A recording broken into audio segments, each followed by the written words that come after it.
The man suddenly discovers an easy way to make money without lifting a finger. By pretending to be blind, he can openly beg at the entrance of a temple. When crossing the street, kind strangers even help him along. Using his fake disability, he's also able to live rent-free in government-subsidized housing. But that's not where he stops. Taking advantage of his identity as a piano player, he's invited into people's homes to perform. After all, no one ever lets their guard down around a blind man. What he doesn't know is that this will become the biggest regret of his life. One day, as usual, he goes to play piano at a wealthy man's home to celebrate the man's wife's birthday. But when the door opens, the woman seems reluctant to let him inside. She even claims that he may have gotten the date wrong, but Akash has already received the tycoon's deposit, and there's still a generous final payment waiting after the performance. There's no way he could be mistaken. As the argument drags on, their voices attract the attention of an elderly neighbor. Unwilling to draw suspicion, the woman finally lets him in. After confirming that Akash is truly blind, she relaxes and allows him to sit down at the piano. But not long after he begins playing, he's shocked by what's right in front of him. A dead body is lying in the living room. In that instant, he understands why she didn't want him to come inside.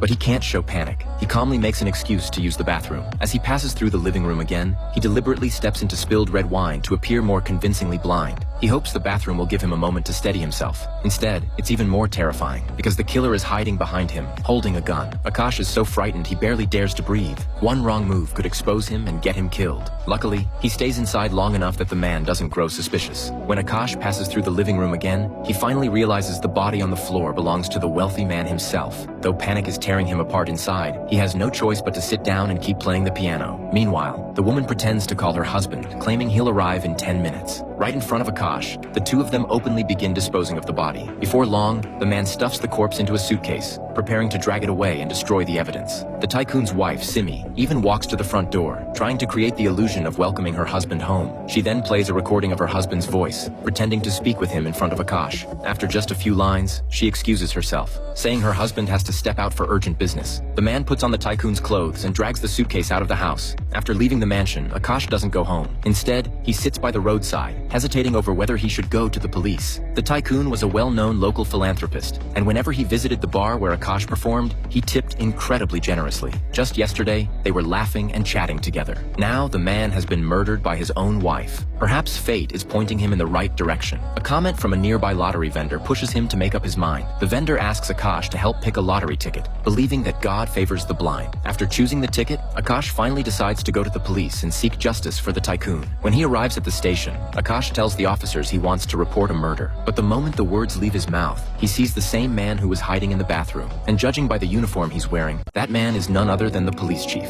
Akash's heart instantly jumped into his throat. Thinking fast, he hurriedly claimed that it was his cat that had been killed. But the chief clearly didn't believe such an excuse. The only blind witness at the crime scene showing up to report a murder right after the wealthy man was killed made him deeply suspicious that this blindness was an act. To test his suspicion, the chief decided to personally drive Akash home. As soon as they entered the apartment, the chief noticed a newspaper lying on the table. Akash quickly explained that he used it to clean up cat litter. The chief was clearly unconvinced. He continued testing Akash in various ways, even pulling out a small knife and throwing it straight toward Akash's head. Fortunately, Akash conquered his fear and didn't reveal any reaction. Seeing this, the chief assumed he had overthought the situation and eventually left. But he had no idea that this misjudgment would later cost him dearly. Night soon fell. As usual, Akash went to the bar to play the piano. But this time, Simi showed up as well. Clearly, she had heard something from the police chief. She casually probed for information about Akash, testing him from every angle. Only after confirming that Akash truly was blind did she finally relax. Meanwhile, Akash was secretly observing her. A woman who had murdered her husband that very morning was now calmly drinking at a bar as if nothing had happened. That alone made Simi feel terrifying to him. The next day, the wealthy man's body was discovered by the river. During the interview, Simi told the media that her husband had gone out the day before with 10 million in cash to discuss a business deal. She claimed she never expected that he would end up as a corpse the next day. As a result, the police concluded that it was a robbery gone wrong. Using his authority, the police chief framed a young man for the crime. No matter how desperately the man defended himself, he was eventually forced to confess after enduring brutal interrogation.